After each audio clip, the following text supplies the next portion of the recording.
Can a coding novice become someone companies actually want to hire? Let's find out together. Keep your eyes on the prize.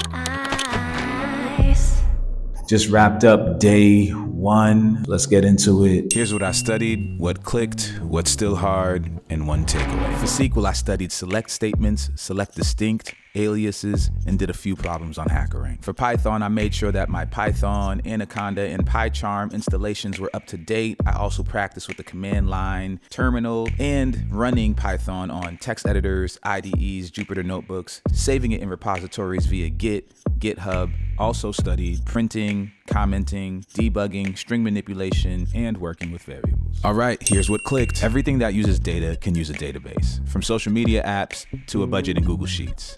When this information or data gets really big, you need a database software to find things quickly. Introducing SQL, which stands for Structured Query Language. The select keyword is how you build a query, and a query is how you pull information from your database. The select distinct keywords find each unique occurrence of a value in a column, and you could rename columns or tables using an alias. To demonstrate, here's an easy select statement problem on Hackerrank. I use Hackerrank to go beyond conceptual understanding by getting some practice in. This problem said query all columns for all American cities in the city table with populations larger than 100,000.